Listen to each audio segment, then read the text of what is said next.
आज सभी प्रेस के जो हमारे साथी हैं उनका बहुत बहुत स्वागत और बहुत बहुत धन्यवाद कि हमारे संदेश से आप यहाँ पे आए।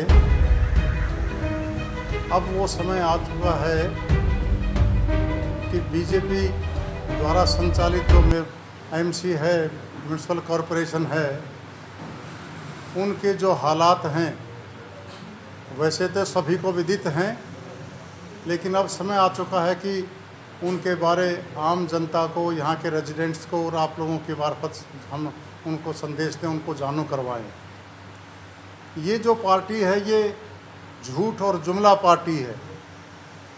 बहुत सालों से आपने देखा होगा इनके जुमले पुराने हो गए हैं। 15 लाख वाला जुमला भी पुराना हो गया, बैंकों में आना था, 2 करोड़ इन्होंने नौकरियां देनी थी, ऐसे बहुत सारे जुमले। लेकिन चंडीगढ़ की जनता से बहुत जो ज़्यादा जुड़े हुए मसले हैं वो हम आपके सामने उजागर करना चाहेंगे। सबसे पहला मसला, बड़े ज़ोर शोर से मेयर ने यहाँ पे ज्वाइन किया था बीजेपी को।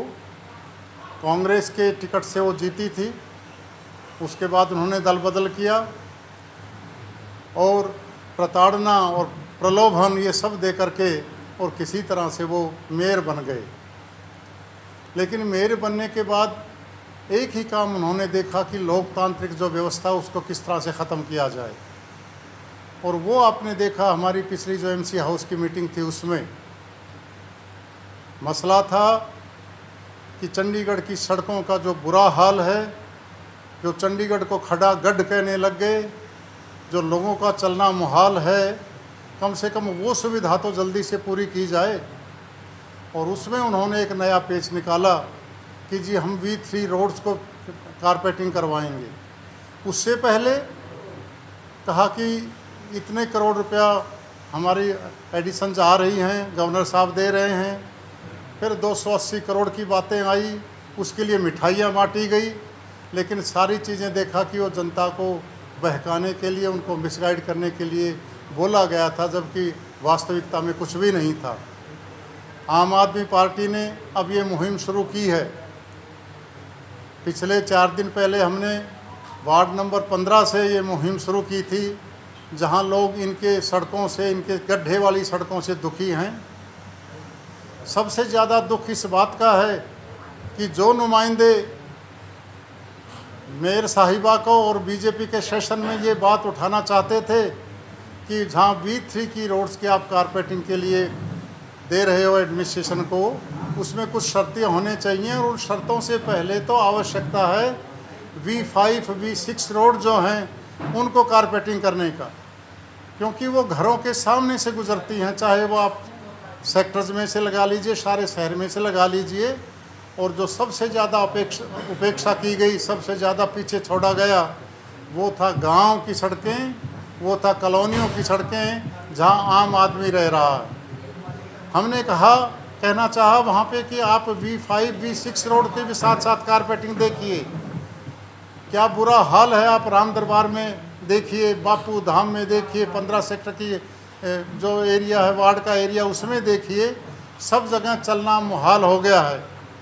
लेकिन सिर्फ हम समझते हैं कि V3 रोड्स जो हैं वो डिवाइडर्स हैं सेक्टर्स के, तो सिर्फ सेक्टर्स तक ही ये सीमित रहना चाहते थे। और आम आदमी जो गाँव में रहते हैं, जो कॉलोनियों में रहते हैं, जो कमेरा वर्ग है, उसको ये सुविधाएं नहीं देना चाहते थे। लेकिन ये बातें सुनने की बजाय उन्होंने जो व्यवहार वहाँ पर किया, वो व्यवहार इनका देखने शर्मनाक व्यवहार था कि हमारे पार्षदों को उन्होंने खींच के बाहर निकाला। अब हमने ये मुहिम शुरू की है और हर वार्ड में आम आदमी पार्टी जाएगी। हर वार्ड में वहाँ के जो वार्ड प्रेसिडेंट्स हैं, आज हमने उनको बुलाया है कि अपने अपने वार्ड की जो व्यवस्था उसको देखिए और बीजेपी के खिलाफ हम एक मुहिम शुरू करें, आंदोलन शुरू करें कि ये जो तुमने नेपोटिज्म शुरू कर दिया, भाई भतीजावाद शुरू कर दिया है। और वो भाई भतीजावाद ये है कि जो पैसा आया है, जो जिसका ये बहाना कर रहे हैं कि हमें होम मिनिस्ट्री ने दिया है, जो कि आम जनता का पैसा था, तो जितना पैसा आया है वो आम जनता के एरिया में भी, उस एरिया में भी जहाँ आम आदमी रहता है वहाँ पे वो पैसा लगाया जाए, वहाँ की सड़कें कारपेटिंग की जाए, बनिस्बत इसके कि वो सिर्फ सेक्टरों तक ही वो रहें। इसके सिवा बहुत से मुद्दे हैं। पंजाब में जहाँ नशे के खिलाफ युद्ध शुरू हुआ, उसी तरह से जो हमारी ये फ्लड के विक्टिम्स थे उनकी सहायता के लिए भी एक युद्ध शुरू हुआ, और उसमें आम आदमी पार्टी चंडीगढ़ के साथियों ने, वार्ड के प्रेसिडेंट्स ने, काउंसलर्स ने बहुत बढ़ चढ़ कर हिस्सा लिया। और वहाँ पे काफ़ी सामग्री हमने अजनाला, तरनतारन, पट्टी, वहाँ पे हमारे साथी गए और घर घर उनको जो सहायता चाहिए थी वो हमने पहुँचाई। बड़ी खुशी की बात है कि जनरल सेक्रेटरी हमारे दूसरे साथी अजनाला में 4-5 रोज़ रहे, जहाँ हमारे ट्रेजरर भी साथ थे, और दूसरे हमारे काउंसलर जिसमें हरदीप जी और दूसरे बाकी साथी हैं, वो सब वहाँ पे गए और कई बार चक्कर लगा के लोगों की सहायता वहाँ पे करके आए हैं। आज हम उनको मान सम्मान देना चाहेंगे, हमारा ये भी एक मुद्दा है। और तीसरा मुद्दा है पार्टी के एक्सपेंशन। कुछ हमारे बहुत से साथी, बहुत सी बहनें और बहुत से माताएं यहाँ पे आई हैं जो आम आदमी पार्टी को ज्वाइन करेंगी। इनके साथ साथ हम और मुद्दे भी उठाना चाहेंगे। इन्होंने एक वायदा किया था, इनका शपथ पत्र आप पढ़िए बीजेपी का, पिछले साल एमपी के इलेक्शन में इनका शपथ पढ़िए। उसमें इन्होंने कहा था कि कॉलोनी में जो अलॉटेड टीनामेंट्स जो अलॉट हुए हैं, बहुत देर से अलॉट हैं, उनका मालिकाना हक हम इनको देंगे। ये उनके शपथ पत्र में है। लेकिन मालिकाना हक तो कहाँ देना था, लोगों के दरवाजे ताले लगा के उनके घर बंद कर दिए गए, क्योंकि उनसे थोड़ी बहुत पेमेंट्स में उनका जो किराया देना था, उसमें आप कहिए बीमारियों की वजह से या किसी और प्रॉब्लम से वो कुछ समय की किस्तें नहीं दे सके।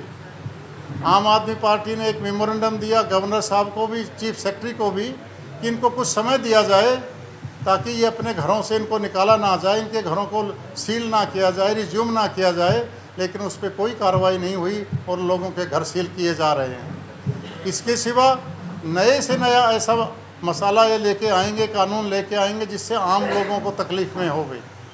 मनी माजरा, कायम वाला, जितने भी दूसरे गांव हैं उनमें बहुत पुरानी वसासत है। वो टाउन है जहाँ 50-70 साल से मकान बने हुए हैं। उनमें अगर फादर के नाम से कनेक्शन है, बिजली का कनेक्शन है, पानी का कनेक्शन है, उनके बेटे अलग अलग हुए। अब एक बेटे के पास वो कनेक्शन का है लेकिन दूसरे के पास नहीं है, और जब वो अप्लाई करते हैं तो उसमें ये नए से नए कानून एमसी वाले बना के और लोगों को तंग करते हैं। और वो कहते हैं कि आप पहले इसका नक्शा पास कराओ, फिर इसकी नींव भरो, फिर इसकी ऑक्यूपेशन सर्टिफिकेट लो। वो मकान तो पहले ही ऑक्यूपाइड है 50-60 साल से। हमने इसके बारे भी मेमोरेंडम दिया है, लेकिन कोई कार्रवाई नहीं होती और लोगों को मजबूर किया जाता है। एक तरह से ये भ्रष्टाचार को बढ़ावा देने की चीज़ें हैं। आपने जीएसटी का बड़ा भारी माहौल सुना होगा, आजकल बनाया जा रहा है कि जीएसटी के रेट्स घटा के बहुत बड़ा एक लोगों को फ़ायदा पहुंचाया। 8 साल तक तो इन्होंने इसके फ़ायदे गिनाते रहे, गब्बर टैक्स के इसके कितने फ़ायदे हैं वो 8 साल तक गिनाते रहे। 8 साल के बाद इनको समझ में आई कि नहीं, कि जीएसटी तो नहीं, ये तो लगाना नहीं चाहिए, इसको कम करना चाहिए। जो तुमने 8 साल में गरीब आदमी को लूटा है, तुमने कफन पे भी टैक्स लिया, तुमने दूध पर भी, तुमने पनीर पे भी, छोटी छोटी चीज़ों पे जो टैक्स लोगों से लिया, वो 8 साल के बाद आपको समझ में आया कि ये कम करना चाहिए। वो अब तक जो लूटा है उसका हिसाब कौन देगा? आप तो कहते थे कि 1 टैक्स 1 नेशन, लेकिन कहाँ 1 टैक्स, कहाँ 1 नेशन हुआ? इनकम टैक्स अलग है, टोल टैक्स अलग है, अपना ये रोड टैक्स अलग हैं, सारे टैक्स तुमने अलग रखे। और अब बहुत सारा कुछ बढ़ा के जनता को 8 साल तक लूटने के बाद अब आप वोट के चक्कर में, जनता को लुभाने के चक्कर में कहते हो हमने जीएसटी कम कर दिया है। ये सभी मुद्दे हम लोग उठाएंगे। आज 4:30 बजे राम दरबार में एक एजिटेशन भी है और वहाँ पे लोग जो